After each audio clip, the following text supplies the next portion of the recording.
Hello, my friends, Evolutionary Energy Arts family. Good day. Yeah, and she's all perky because she just got done with a big fast, Yes. and I just made her some breakfast, and God, I gotta say it was incredible. It's incredible how fasting can make you feel so grateful for things. It definitely does. You really appreciate it. Yes. So, basically, I did some potatoes with eggs, with some hatch chilies and cumin and a little bit of chipotle seasoning, pink Himalayan salt, onions and peppers, and it was just dang good. You know, he's such a good cook, you guys, that I'm disappointed when we go out to restaurants. He's a good cook anyways all the time. But today, because I was fasting, I was that much more grateful. And now it's kind of a bummer to go to a restaurant other than you want to change the scenery. Yeah, if you're able to go to a Yes, restaurant if they're open. with, so many things going on. And as we're looking here at the chaos that is part of our lives nowadays, um, I was thinking about going in a different direction with evolutionary energy arts, and we've been wanting to make that into homesteading, prepping, best places, and that's what we're going to do. We have not found our best place yet. We have really, really good ideas, but affordability is one thing too. So if our monetary situation was different than it is, we probably would already be very well established, I think, because we have a good idea of where we want to be. But there are a lot of interesting choices and a lot of things to look at. And we wanted to share it with you because, I've been studying this for like 20 years. I wanted to, before 9/11 happened, I was sensing something. I grew up in Connecticut, so like the first 40-ish years of my life were, basically spent anywhere between 20 and 30 miles from New York, so it was a very, very dense populated area. As time went on and I got more and more sensitive to energies, I couldn't stand being there. At one point in time, I had loved the town that I grew up in, and then the town I moved to, just two towns over. And again, for 40 years, I lived within 12 miles of the same place. And I was pretty good with where we were. But then as time went on, energetically, I changed and I got too sensitive to the energies and just had to move. And so left Connecticut and to go to a small town of 700 people in South Carolina. And one thing that happened, my health got so much better. Not that I was feeling horrible, just a lot of the little things just disappeared. And it was really sunshine, blue skies, warmer weather, and less electronics around me, less of the energy waves that pelt us all the time when you live in a place with a lot of people and a lot of things on. Exactly. We get to be so sensitive to too many EMFs. In this house, everything is usually shut off by 7 p.m. Yeah, and I've gone back to what I used to do a long time ago, which is I finish my night out reading for a couple hours every night. And some nights I might be reading 3 or 4 hours. I'll end up going through a book or two because I'm a fast reader. And it's all about stuff that's going to help me. It's all pretty much spiritual or learning about how can we better serve each other, serve the earth and our purpose in this world. So there's a lot of places pre-pandemic that people were flocking to that people will be flocking away from now. Yeah, exactly. Yeah. Because, things have erupted, and it may surprise some people where things erupted and where the tensions have been higher than other places. When you're looking where's a really good place to go in these times? And another thing I'm bringing this up for is because the stats and numbers show people are leaving places in droves.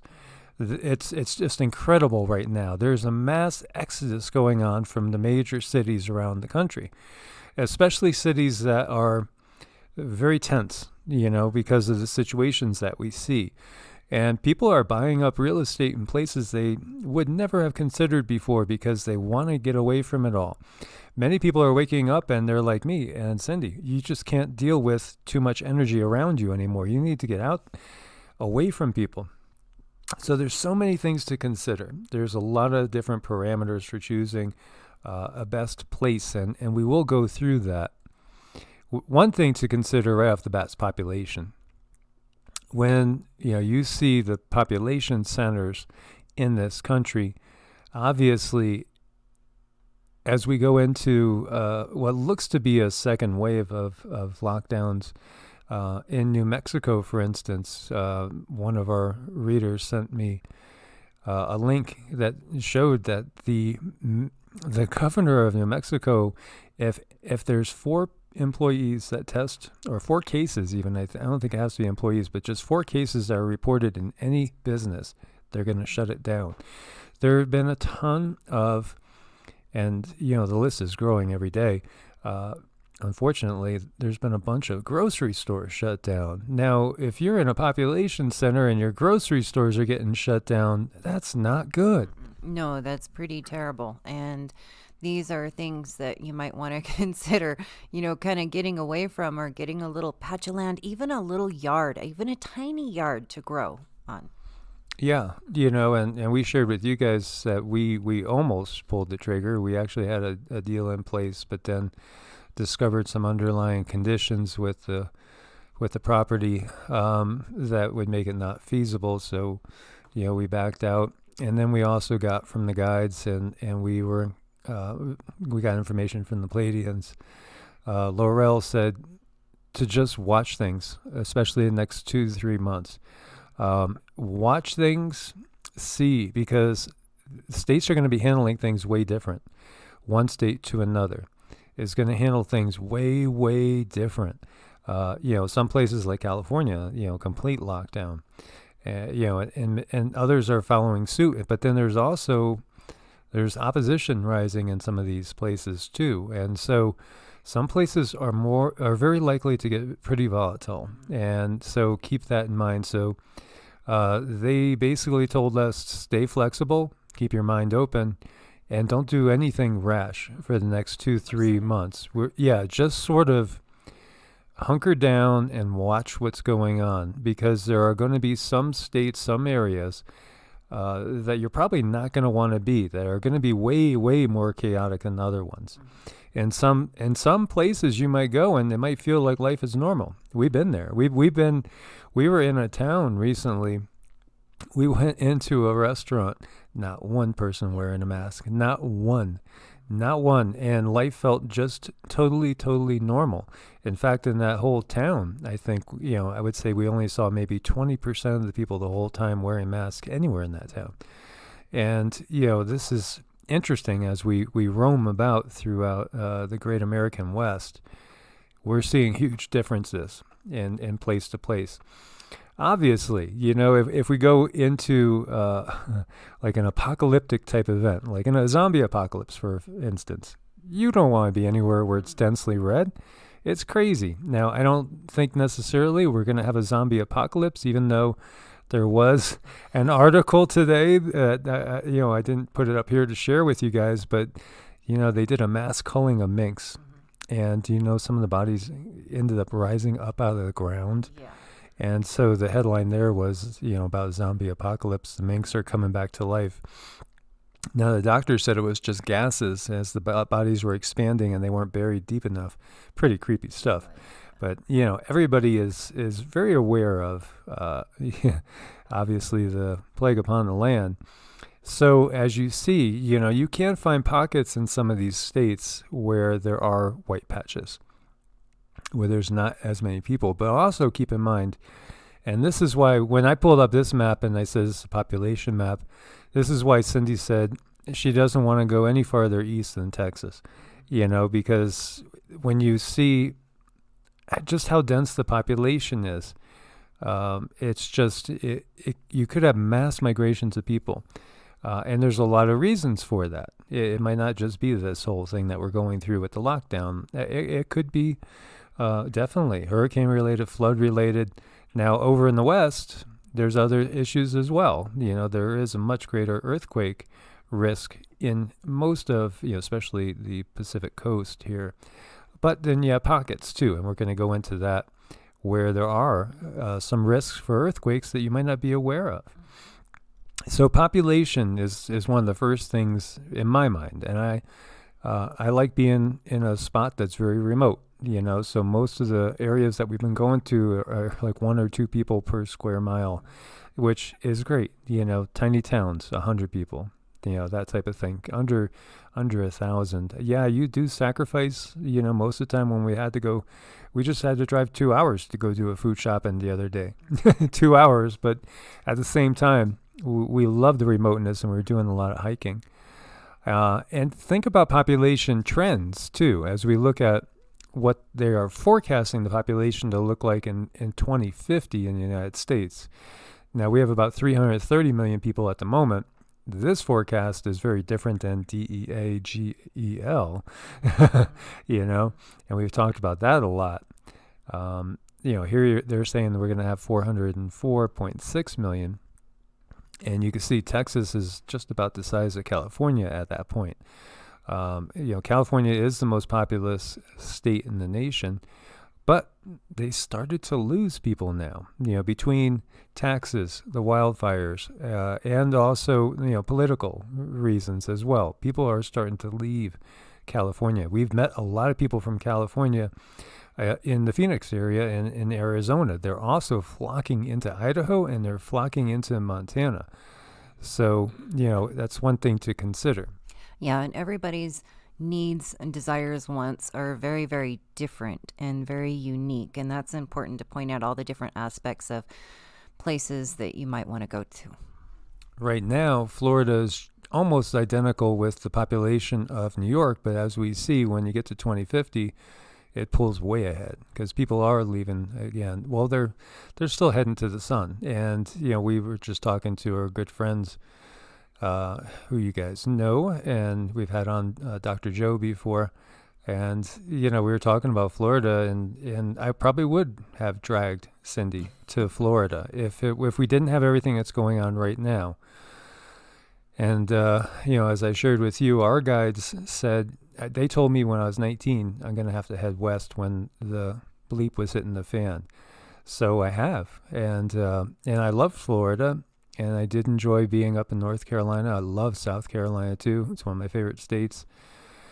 Yet, I knew I had to come west. Doesn't mean that we will maybe always stay west when things change, because you got to be flexible. You got to be really flexible in these times. So you could see where the population is. And so, Texas, California, and Florida, by far, are the most populous areas. Interestingly enough, you look at New Mexico is one of the biggest states in land area. I think it's 5th, but only 2.2 million people, whereas Arizona is projected to be at 10 million, their neighbors. And we've spent a lot of time, throughout this whole area. This is where most of our time has been spent, in these 6 states. But also, Cindy does have family in Idaho. We've really thought about Idaho. We really, really have. And Cindy was born way up here, right on the Canadian border. And it's still not thrown off our list. It's just gotten more expensive because of all the people leaving California. Right. A place that might have been $100,000 is now going for about $400,000 in Idaho. I saw one stat that I don't believe. I can't believe it, but there was a property that was in Montana that in a year's time it went from like 88,000 to like 500,000 because of all the people that are moving into like the Bozeman area. They're flocking in there. So think about population as well. Colorado is growing as well, and beautiful, beautiful state. A lot of nice things about Colorado. Now, there's a lot of hazards to keep in mind. And so, we talked about, more people mean basically more hazards.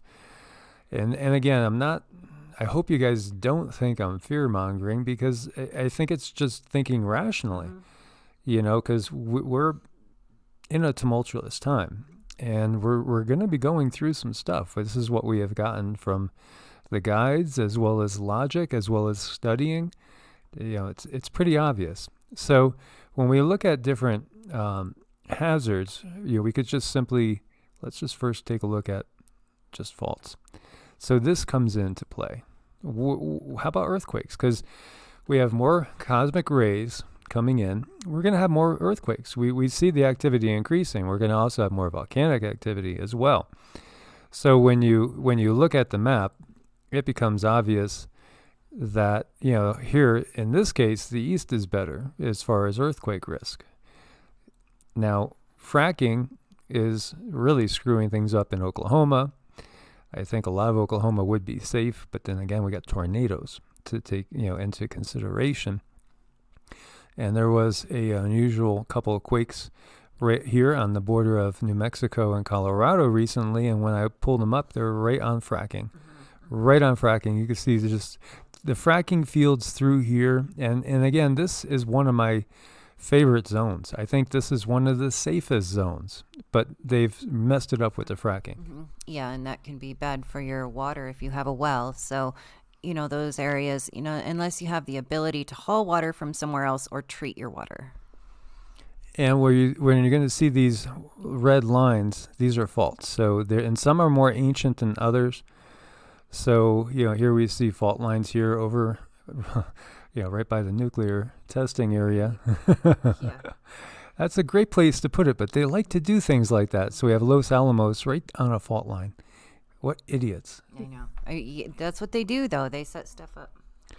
And so there are some faults that go through New Mexico, for instance, as you can see, pretty much right along the Rio Grande. And we will find some fault lines in Arizona as well. Up around here, heading towards St. George, this area up into Utah, you see quite a few faults. Colorado has faults as well. You're just going to find it here out west. But one of the things when I showed Cindy this, when we were living in Nevada, because, just basically that's where Cindy's dad got a job. That's where her whole family settled down. And so they were there for like 30 years, and yet Nevada is nothing but fault zones. I mean, it's just fault line after fault line after fault line. And then also a lot of this information that we're going to be sharing with you guys is a lot of it's going to be too from her remote viewing, as well as the things I've gotten from guides and from what she's gotten from the Galactics as well. And there's some areas that they just said, no, no. when we'd say, well, how about here? How about there? Well, yeah, some of that stuff, though, was because they kind of know us and they know our personal preference. Yeah, part of that is that. And so, but then a lot of time, too, I've said, well, what is the reason? What are you seeing? And you're saying it's underwater. Right. Some areas are just going to be underwater. Some areas, there's going to be a lot of fires and devastation. And as we know, California is loaded with fault lines. We know, of course, San Andreas, and there's just so many as well. In fact, again, the whole Pacific coastal area is just loaded with fault lines, as we see, all these lines in Cascadia too. And, that's also an issue in Idaho as well, a little bit lesser degree. You will find some fault lines going pretty much all through the West, but especially bad. We are talking about Nevada, California, and the Cascadia area. So, Utah, for instance, the guides told us you could be in this area, more in the southeastern part of Utah, and avoiding the areas, all the areas west of that, if possible. And of course, some things are coming. Like a lot of the bigger Earth changes are still 5 to 10 years away. The big, massive ones. The big, massive ones it's like the bigger the Earth change, the further out it seems to be. Right. And Edgar Casey even talked about this as well. And he did talk about being reborn in Nebraska, where the Pacific Ocean's going to be lapping up there. I know. I forgot what year, but I'm excited. That was 2100, he said. Really? Yeah, around 2100. Cool. So, that is one thing to keep in mind. And the other thing to keep in mind is just hazards in general, which is going to include your earthquake hazards. And when we look at that, then we see there's, again, major issues over here in the West, obviously. And you could see why, Salt Lake City is an area that they didn't really recommend. Nevada, they told us we had maybe 5 years at max before we would really have to be out of there. And of course, you got the New Madrid over here as well. And Charleston is right on a fault zone, as well as having the hurricane possibility. And, some little things like a slight risk over here in Boston, this area over here as well, in upper New York State into Vermont. So there are some quake zones to note as well. And again, red is a higher risk, and then orange, and then yellow. Right. I don't understand this stuff. I'm glad you do. So, there's basically no risk of an earthquake in Florida for the most part. But at the same time, right here on this ridge area, remember with the border with Alabama, we did see swarms there. So I mean, even in areas that look to be safe, like all this in Texas should be pretty safe, you still don't know. And then you throw in the fracking, and that changes things totally. Like if we look up into this area here, pretty safe. It's also on the Craton. So a lot of things to keep in mind. When we look at the hurricane season, this was a crazy record hurricane season. That's another thing to take in. So look at where the storms are. Look at where they're coming. Look at where they're creating floods, because it's just going to increase.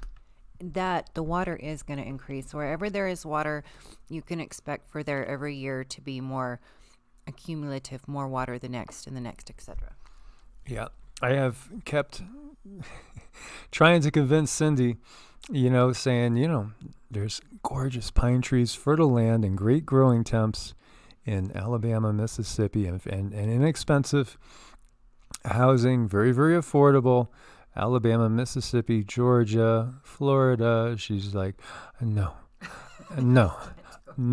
She says because the guides keep showing her there's going to be just a lot of water. Well, it's like everywhere I look, when I'm remote viewing, I see this big pond of water in front of me. So I don't know what to do with that, and plus when he says, let's go east, I don't know. I get this knot in my stomach and my heels kind of dig in. Yeah. I mean, we were even just going to go east to visit friends, and she didn't want to cross the Rio Grande. She just couldn't do it. I mean, we really were. We had plans. We were going to go visit people and out there, some good friends I had in North Carolina, as well as a few other spots. We're going to go see David Devine. He's a good friend of ours over that way too. And she just dug her heels in and really got scared, because this is kind of like, it's a changing time right now. It is changing time. And part of what I want to do too is I want to get us settled first. So, I don't know, just something's just telling me to look for a place, first. And then maybe if things look okay, then we can go visit. Right. Exactly. And right now we've also, like we said, they said that it's going to be very chaotic next 2 months. Things may settle down in some areas where that you can go visit some friends. Hopefully we'll be able to cross state borders in such time as so many places have quarantine periods when you go from one state to another as well. So where we have flooding, we're going to probably see more flooding. It's just what part of these times. So if this was a record-breaking year, which it was, can you imagine, what's it going to look like in 2, 3, 4, 5 years? So when we look at the patterns of these storms, you could see, some of my favorite places that I would love to be, somewhere along the Gulf. That's where I would love to be if things were normal. It's going to be challenging. It's going to be challenging. And, every place, again, has things to deal with. So when we look at the spring flood outlook here, this was from 2019, you can see again, the purple is the highest danger, then the red, then the yellow, and so on. So these are the areas that are at risk for spring floods. And when we look at this is showing a trend, and so how things are changing, and some places that were not a flood risk will be. There's going to be a lot more water. Well, that's true. That just everywhere where you see a lot of water now, there's going to be more. That we could take it, as an assumption. We can make that assumption. And here you see spring 2020, what it's looking like as far as the flood risk. So again, each area is going to have its own issues to deal with. And this is just a global look at reported floods. Now, this was just back in 2010. But again, these areas, it tends to be an annual problem in certain areas. Like, for instance, Bangladesh always gets tons of flooding, and many areas in India as well. And we've seen some areas that didn't get a lot of flooding start to. Now, another big issue for me and for Cindy, really, I think Cindy even more than me, is being around a nuclear power facility. And we just dodged another big CME, like Mark, our brother, Wages World. He texted and said, "Did you see that?" And he was just telling us yesterday about like a massive shot from the sun that if it was heading our way, it would have been not a good scenario. And we've seen a couple of cases of radio blackouts down around Australia, the Indian Ocean area, and the Pacific. It's going to get worse too. The sun is going to be waking up now. And so that's going to propose a whole new set of issues for us to deal with. And if we do lose the grid, as the government said, we should be prepared for 6 months on our own. They've done big studies on this. Are they going to be able to have all these nuclear facilities shut down properly? Is there going to be another Fukushima type event that happens? We don't know. We don't know. But again, I wouldn't want to be within 50 miles of a nuclear power plant. That's just me. There's no way I would want to be around 50 miles of a nuclear power plant, period. Yeah, and I'm even worse than that. I'll go 200-300 miles, keep them away. Yeah. So that's going to be an issue. It's going to be an issue. And you see like some of these clusters, there's a lot of them, like over here in New Jersey, eastern PA, over here around the Great Lakes, there's a ton in Illinois, and as well going into Michigan, Wisconsin. It's going to be an issue. That's why I didn't like about being over here. And I loved Asheville. Waynesville is one of my favorite little small towns. If it was normal times, and Waynesville would be in my top 10 little town list. I love it. Just enjoyed it so much. People were so nice. This would be a great area, but I'm definitely concerned with the nuclear power plants in the area. Oh, I loved Waynesville too, but yeah, the power plants. Now, also, when you look at the red here, this is tornado possibility. So we're looking at tornadoes as well as the nuclear power facilities. So, can I even see Kansas? Where is Kansas, So, and then Oklahoma, tornado belt. And the tornado belt's changing as well. It's kind of expanding. So anywhere you see the red, dangers of tornadoes. And the storms are getting stronger. Again, every year, the storms are getting stronger now. And you're seeing massive hailstorms, and you're seeing hail the size of softballs, which could kill somebody if they hit them, if they get hit on the head. There's a lot of things to take into consideration, too, when we start to look at things and think about things like, well, where's a good place where I could grow my own food? Because we know there's going to be food shortages coming. That's just a given. It's already manifesting.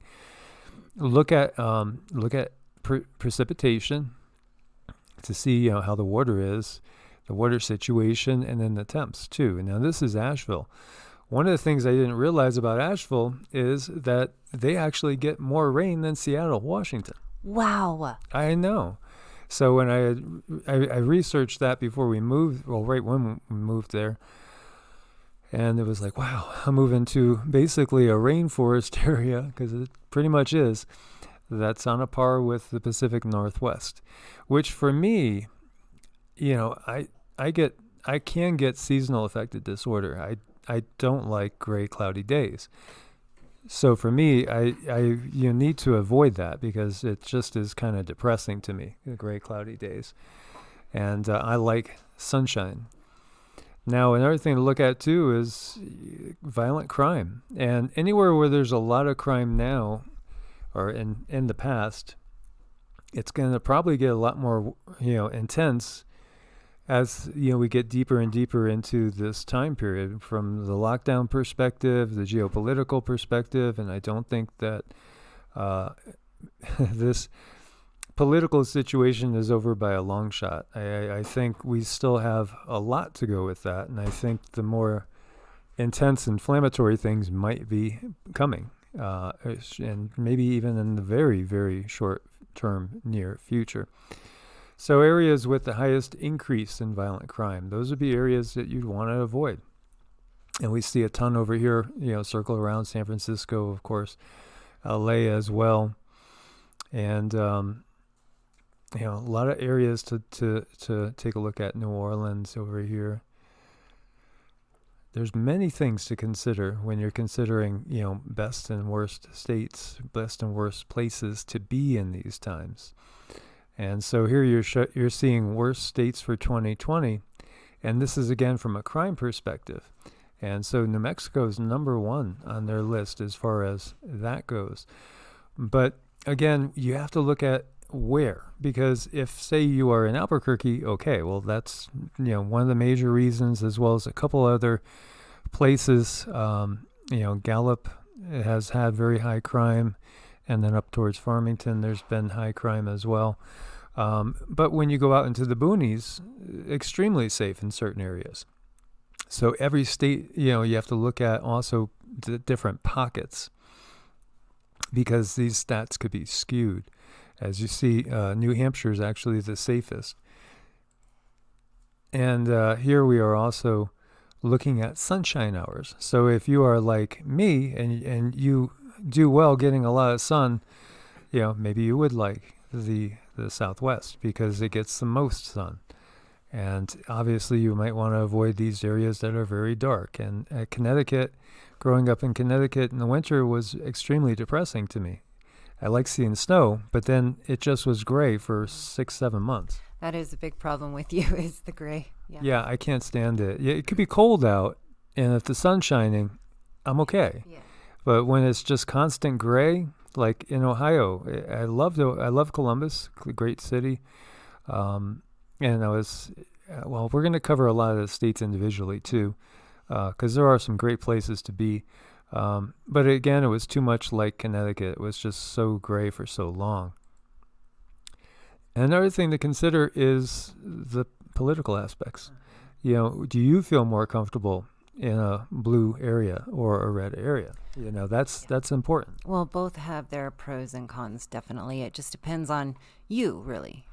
It does. And, but this is going to point towards the fact that there's going to be a lot of states putting in mandatory laws. Mandatory. We already see it. I mean, it's going on. So how do you feel about liberty? Well, some people might actually be okay with certain things. Like in some states that are blue, you can grow your own medicine.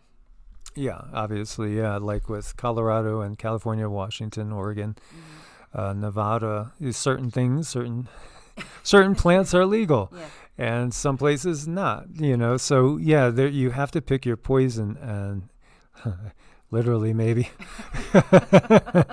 But it's something else to consider. And then also just affordability, too. Like, you can see the most expensive state is California. And that's one of the things that has driven an exodus, taxation, and just the expensiveness of it. And New York's right behind there. And so, some of your lesser expensive places might offer you a lot more for your money if you can, because often people are in the more expensive places for their jobs if you can work remotely or you're retired. So you see Arkansas number 2 right there. And Arkansas, is an area that's really intrigued me a lot as well. And Mississippi is the least expensive. Yeah, and it's beautiful, and it's green, so. Exactly. So there's a lot of things to think about, guys. Area that's safe from the earth changes, not in a fault line, not in a flood zone, low risk of tornadoes, low risk of extreme weather events. Good areas away from population centers. Areas that might have good climate, good farming, growing capability, soil, water, sun, affordable, low crime. And also think about, if you're in a particular nice little nestled area, right? But you're surrounded by high population centers, what happens if there's mass migrations?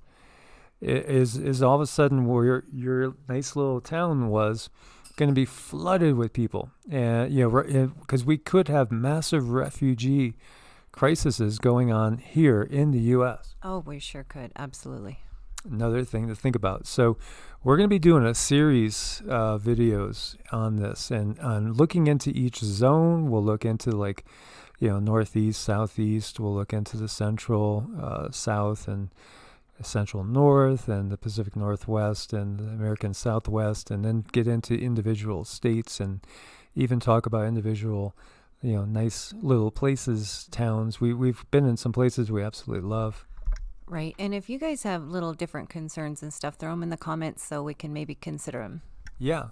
Tell us places that you think we should talk about or look at, that you think would be good places for people to be in these times. Yep, definitely, please. So please do share. As always, guys, thank you for your support on Ko-Fi and Patreon. Make sure you are subscribed to both channels. Click the bell for all the notifications. And thanks for being part of the family. God bless and namaste. God bless and namaste.